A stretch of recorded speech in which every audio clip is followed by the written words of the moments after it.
You boys look like a weird heavy metal band.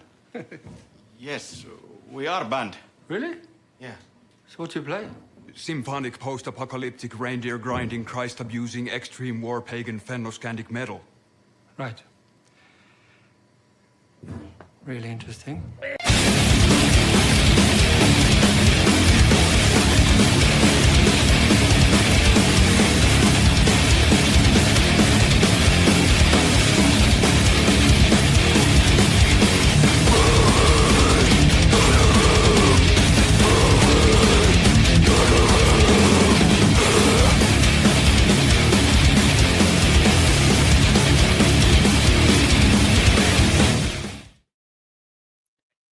It's showtime.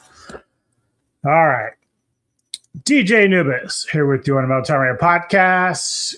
Going to talk a little about Mortal Kombat 2, 2026.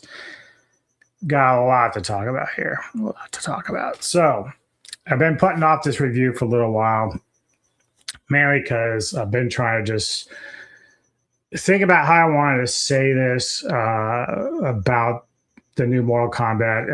Obviously, it was rebooted in 2021. Here we have the second film in 2026. So just to let you all know, there will be spoilers in this. It's been over a month that this film came out. So if you haven't seen it by now, or if you want to come back later and check out my review after you've seen it, fine. Just know I am going to be touching. I'm not going to get too in deep with the spoilers, but there will be some spoilers in here. So just know that. So for Mortal Kombat 2, okay, so let's go back to 2021. They rebooted, they started giving us the fatalities. I remember the trailer was really dope. Everyone I know within my collaboration circles was excited about 2021. And clearly, though, even despite some of the actors and the characters involved, they did a great job. Sub-Zero and Scorpion were amazing. Raiden, we get to, obviously some people don't care about the way that you're race swapping certain characters from back in the day, 95. We discussed that film a little bit with Goji and I not too long ago. It's okay to a point, but yeah, now we've got the cultures all involved, right? The way they should be, right? We're paying attention to the nationalities of the characters, and that's fine. And that's what you want. But with that comes whether or not you can write a good story. Now, this Mortal Kombat based off a video game starting out the late 80s, early 90s. And, for me, I was really excited about 2021. And so when I saw it, I came out of it okay. I think I rated it like an 8 out of 10. So it's not horrible, but it had its problems. And one of the problems was it was introducing a new main character named Cole Young by a wonderful actor, no less. It's not like let me get his name right here, Louis Tan, a great actor. He's done some martial arts stuff before, so it's not like he was bad as an actor or anything like that. It's just that Cole Young isn't a character in the Mortal Kombat series. Now, whether or not he becomes one down the road in the video games, who knows, right? But as far as a main character, that was a problem in the 2021 movie. And we talked about before where they really started off great with the Scorpion Sub-Zero angle. The plot device for that was amazing. And that's something that I'm going to touch on as we go through the second film here. Now, to credit the second film, it does lean heavily more into the tournament of the game. So the first film had a little bit of it, but the second film focuses primarily on the actual Mortal Kombat tournament, going to Outworld and doing the actual fighting and stuff like that.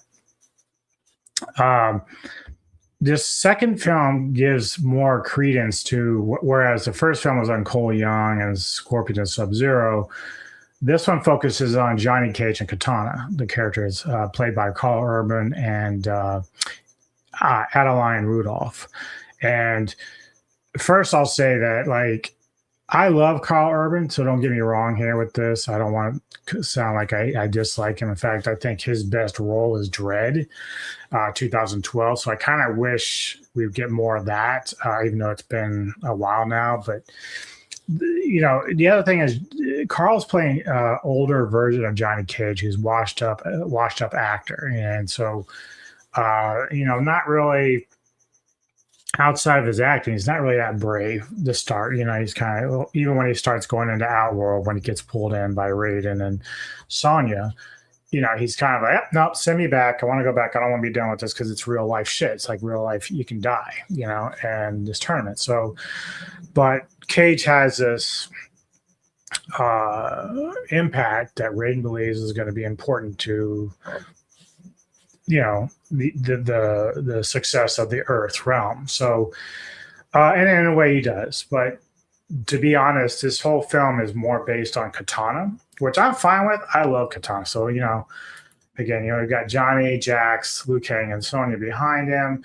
And I'll touch a little more on Johnny here, but then, of course, Katana, who I thought, Rudolph did an excellent job as her. I thought it was amazing. She did fantastic. I like her character a lot in this.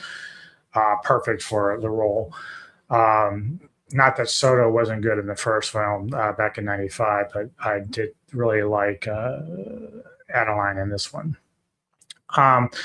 But yeah, so you get the backstory with the Katana as a young girl and how Shao Kahn, played by Martin Ford, this guy was really good too. He did a really nice job of Shao Kahn, actually way better than what we saw in the past. Still kind of campy a little bit, but at least with this version of Shao Kahn, he's like brutal as fuck.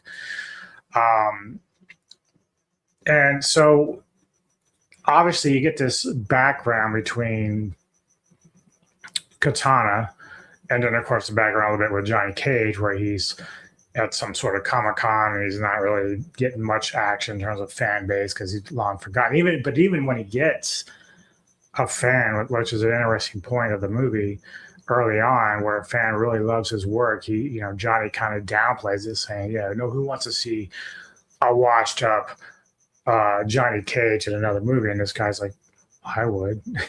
And that's the thing. Like, sometimes actors or those who have played main characters, even in real life, don't understand how important it is to a lot of fans. Like, some do, some don't. We talk about all the time with like horror, where some actresses who've done horror early in their careers don't want to ever visit it or like acknowledge it, whereas other actresses soak it up. They are proud of those moments. They're proud of the work they did, even if they've gone on to do bigger and better things. They like what they do in the past. They still respect the fan base that kind of helped them get in there. So Johnny Cage kind of battles this with his own persona, with aging and just being not as popular as he once was. Katana, of course, has to deal with now. She's the one that's, after her mom, parents are killed, like her dad's killed in a turn by Shao Kahn. She ends up being taken in by Shao Kahn. And I will say this, like, it's actually nice kind of seeing Katana be the hero of the story rather than, say, Liu Kang or Johnny Cage, which kind of was implied initially. But they've introduced a lot of characters in the story. So basically, Raiden comes against Johnny Cage, takes him to Outworld, and tells him that he's going to play an important part of saving Earthrealm, because this is the 10th tournament, and if Outworld wins, they claimed Earthrealm for theirs, and so then Shao Kahn can dominate, almost like Thanos. And there's a lot of similarities between Shao Kahn here and Thanos, where even Katana and her bodyguard Jade almost identical to Gamora and Nebula. And so, like, in terms of how they're treated by Shao Kahn, they're like sisters almost. And even though that's kind of like a boring similarity, you can just kind of tell it's in there. But so, obviously Johnny and Sonya, Jax, Liu Kang, they all go in there again to fight in the tournament. And, again, the good thing about the film is the fatalities are great. You still get some nice fatalities in here. They do introduce some new characters. You get to see Jade, Sindel, which I wasn't very impressed with Sindel, but Granted, we get to see a little bit of what we saw in MK11, where you had corrupted versions of these characters. So in this case, in this film, we see corrupted versions of Sindel and corrupted version of Kung Lao, who comes back to fight Liu Kang, and I'll talk on that a little bit later. We have Kano returning. He gets brought back, but he's not corrupted. He's just brought back. And he's brought back through Quan Chi, who is like a sorcerer of sorts, and he brings him back from the dead. And Kano has knowledge about an amulet that would make Shao Kahn immortal, Shinnok's amulet. So I can't give you the full background story of Mortal Kombat because it's, I went from playing maybe MK2 from the Sega Genesis years ago in the 90s to playing MK11. Like I kind of missed some of the in between stuff at that time. So the Mortal Kombat lore kind of like expands and kind of goes in different directions. So, but MK11 is very cool in terms of its lore that it's trying to build. I didn't play MK1, so I don't know how it's following the MK11 one, but either way, you have various versions of the characters. You have different versions of Sonya, different versions of Johnny Cage, corrupted versions of said characters. So, this movie is kind of playing off of that particular lore. You get Baraka in this, and, it's fine. Like, they did a good job of making use of his spikes and his weaponry and stuff and his other things, but then they kind of make him a little bit more campier than I thought he'd be. Like, I figured Baraka would be far more darker, which they started out doing, and then he kind of got ridiculous with the fandom of Johnny Cage. Once Johnny beats him in like a duel, Baraka kind of like starts being a fanboy. It's funny, yet it's kind of like it's off-putting at the same time. I don't know how to really explain it, but it's weird. Then you have characters like Shang Tsung who are here, but they're not here. They're killing in small doses. Again, Jax, he's there, but he has a fight, and he doesn't really do much beyond that. So he's kind of like a wasted character. So Raiden's here. We have an important part with him in here where he gets hurt, and he's in almost to near death, which for a god is kind of interesting, but. Either way, it's still a cool thing, just in that lore. Again, with Kano, I'm going to go back. Josh Lawson is very good at Kano. He's got a nice sense of humor, which is very nice in the film, in both films. So I hope they keep him around for a while. I know they're trying to work on an MK3. I don't know if they should or not, but we'll get to that in a few.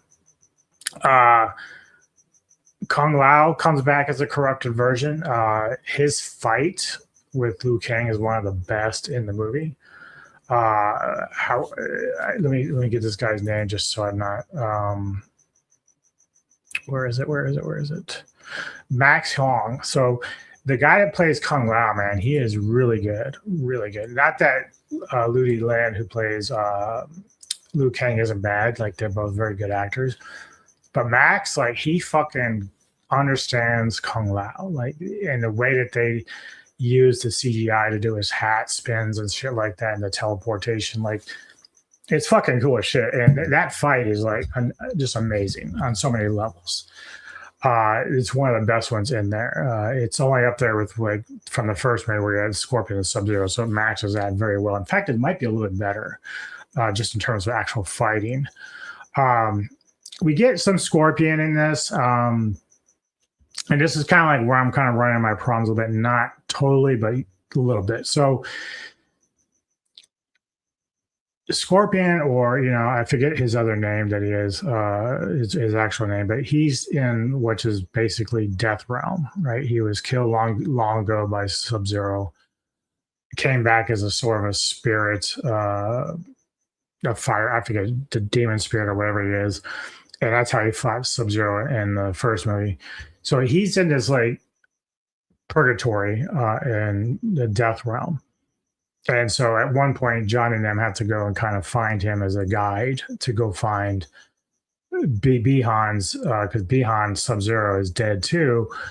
But he's brought back as Noob Saibot. And so the only issues I have with this is that initially when Shao Kahn's like telling Quan Chi or Shang Tsung, can't remember who he's talking to, but he basically says, we need to bring back the best fighter, Sub-Zero. So he references Sub-Zero, which I don't know if he's just trying to remind people from the first one, in case they don't know anything about the lore, that Sub-Zero is eventually comes Noob Saibot, but Noob Saibot is not a Frost type of character. He's all shadow realm and like just dark, right? So dark forces.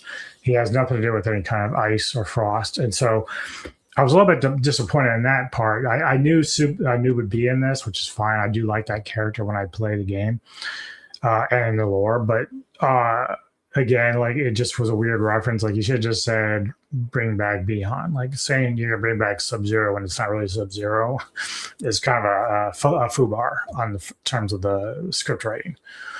Now, what I like about Scorpion in this, in terms of what little he's in it, they have Sonata's character in this purgatory, and he's kind of like just, he's been able to build like this beautiful world around himself to make him put his soul at ease a bit, because when you're in this death realm, it's all like hellfire and all this other shit, so it's not very pleasant, obviously. But he's able to create this serene beauty of Japanese culture, and he's raking the sand, and they got like bonsai trees and river, like a little ponds and stuff.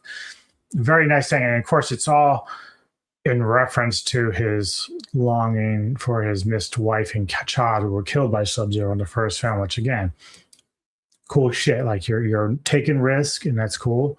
I could sit there all day, go back and be frustrated about how they did that first film, but at least with this one, they still kind of touch on that emotional aspect from Scorpion and what it meant to be before he became this demon spirit of sorts. Which brings us to Cole Young. This guy was introduced in the first film as your main character. A lot of people hated it. I understand why. He's back here in the second film, but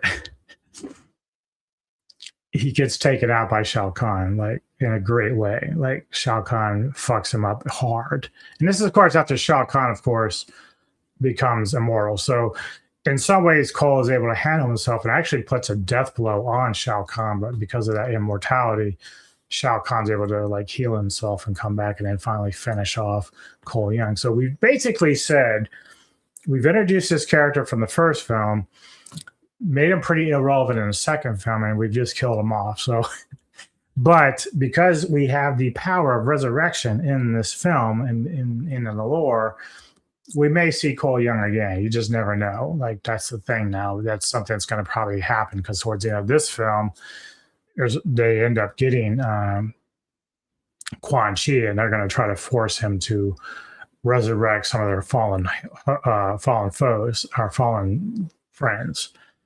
But to me, it was just kind of like, again, a wasted character. You brought him in the first film, but then you really dispatched him very quickly in the second film, which I think has more to do with the backlash. It's like nobody knows who the character is. No one cares. He's not that interesting as a character. So they just said, okay, we'll give you what you want. We're just going to take this bitch out of here and be done with it altogether. So the other problem here is that, you know, you have so many characters, they're very kind of underdeveloped, and this somewhat happened in the first film, but not nearly as bad as this one, because again, you're adding so many more characters. Like I said, Sindel's in there as a corrupted Sindel. She wasn't that impressive. I mean, she has the Banshee scream, which is cool, but I don't know, something about the character just wasn't that interesting for me. And so her and Sonya's fight was really pretty much nothing. Like it just was, I don't even care about it. Again, Jade and Katana, you know, Jade's like the bodyguard of Katana, but Jade deals with the issues of kind of like Nebula, where she's loyal to Shao Kahn more than she is to Katana. So there's like this tension there with that. Eventually, much like Nebula, Jade turns the tide and becomes good. But Jade as a character, again, not as interesting. I do like the character in the game. She's fun to play with. as far as the character is concerned. But in the movie, she just wasn't that interesting for me. Katana, I love Katana, obviously. As I said before, the best fight in the film was Liu Kang and Kung Lao. You do see the final fight between Katana and Shao Kahn, where she's actually the one that ends up becoming the hero. She's the one that actually defeats Shao Kahn, which initially we all kind of thought going in would be Johnny Cage, which in a way I'm glad it wasn't. So again, I love Carl Urban. I just don't love this version of Johnny Cage. Even though it's an older version and Carl does a good job of portraying the older version of him, it just wasn't hitting for me, and I don't know why. It just wasn't working. Whether or not Carl did any of his own stunts, I can't tell you. I didn't really look that up. It's him being an older guy now, probably unlikely, but he's got a knack for a screen presence. Like, he's very versatile as an actor. If you ever saw him as Bones in Star Trek, he does a good job. Like, he's very good at doing different roles and portraying different characters, which I really appreciate. I go way back to Born Supremacy, when he plays one of the dispatchers, the assassins in that. He's great. Fantastic. Or was it Ultimatum? I think it's Supremacy. Yeah, Supremacy. So, he was great in that. And he's a good actor. I really like him. I just don't know how I feel about this one in this particular film. And I'm not really saying they had to go with like a younger version of Johnny Cage, although part of me wonders, like, was this more just to get like a brand name on the movie to draw people in? Because it did do all right. It was like 80 million to make and about 126 million they made at the box office. So in some ways it kind of failed. It didn't really explode the way you'd want, but it did all right. But I just have to sit there and say to myself, there's got to be like some American martial artists that can do the role of Johnny Cage, right? We have to have them. So I don't know. I don't know if it was just basically to get that big name out there, because obviously when they were promoting the film, they were using Johnny Cage as like their lightning rod and their PR, like in terms of how they were going to put it out there that Johnny's in the game, which everyone kind of wanted from the first one. But again, you would have been throwing way too many people in there anyway, which kind of like is a detriment to this film. So you got the tournament, but I don't know. We killed off some characters from the first one I wish would have lasted longer, which in a perfect world, I would have sort of like drawn out the Sub-Zero Scorpion plotline. That to me was the best thing about the first one. It could have been used throughout the entire movie, that first one. It could have been used throughout the entire series. You could have just had Sub-Zero and Scorpion fight in the first film, but not kill each other. Just find another way for maybe Sub-Zero to escape through one of Shang Tsung's portals, whatever. And then in the second film, you don't have to really bring Noob in just yet, because you would have still had Sub-Zero to come back and fight again. Again, I like that storyline. I like those actors a lot. I think that should have been the focus throughout the entire series franchise, in my opinion. It's okay to focus on Liu Kang, Sonya, and all them, but I think if you're going to have like a main plot device, it should have been Scorpion and Sub-Zero, because really those are two of the main play characters in the game franchise. Raiden, I think, is what is this guy's name again? Asano, right? Tadanobu Asano. He does a great job as Raiden, but like he doesn't really have a lot of like material to work with. Like I'd like to see more with him too, fighting, like not just all lightning and just kind of talking. I know he's a god and that he's kind of supposed to play in the middle and not really get involved, but I'd still like to see more of him, because we see more of Shang Tsung, than we do him in some ways. So I don't know. I'd like to kind of see this and how this plays out with them. But overall, I wish they would have just concentrated on Scorpion and Sub-Zero's plot device rather than everything else.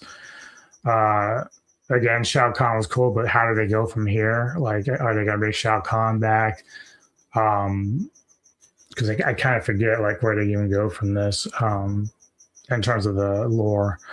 I know there's that chick from MK11, the Timekeeper, but I don't know exactly how her lore works out. So I don't know if they're going to do it that way. I don't really know how it's going to play on the third film. They do plan on putting the third one out. We'll see how it goes. As far as this one's concerned, it's okay. It's not horrible. It's okay. But I still prefer the first one just because, again, you got very, very good fights between Sub-Zero and Scorpion. And I just like those characters much better than what we're getting here. There's a lot of characters kind of just doing cameos in this that is kind of a waste. Like, if you're not, I would have like not even worried about Jax or any of these other ones. Even though you can show them for a hot second, I would have been like, let's just focus on the main fights, make the fights a little bit longer, and then you can have whatever fatalities you need to have in there and go from there. A lot of times it just feels like they're trying to crunch so much into a tight space instead of letting it breathe. If you think about it, and this is why the first Mortal Kombat film was a lot like Godzilla King of the Monsters, is because when King of the Monsters came out, you brought in all these big names, Rodan, Mothra, and King Ghidorah, and you kind of blew your load there. So now you're having to try to follow that up, trying to do better than those films. And obviously they're doing okay, but we still go back to, God, I really wish Ghidorah would have been like the final boss. Or as we talk about now with the new Godzilla coming out, they got Space Godzilla, but even Space Godzilla is not, he's not like Destroyer or King Ghidorah. So how are you going to make the Space Godzilla a more badass than Ghidorah? I don't know. But we'll see. We'll see how it goes.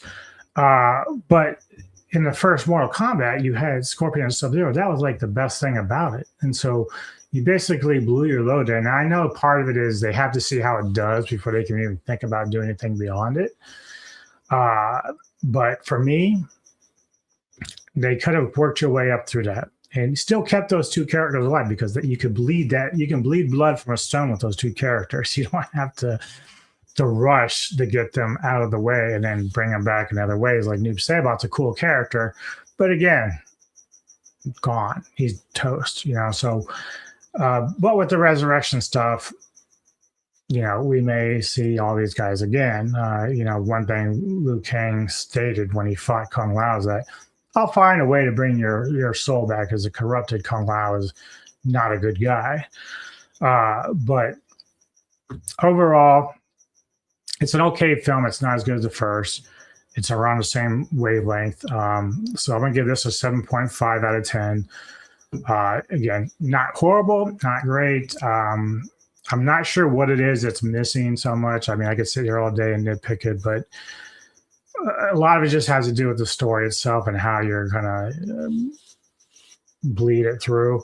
I don't know if the third film is going to be the final one of the franchise. I don't know if they're planning to go beyond that.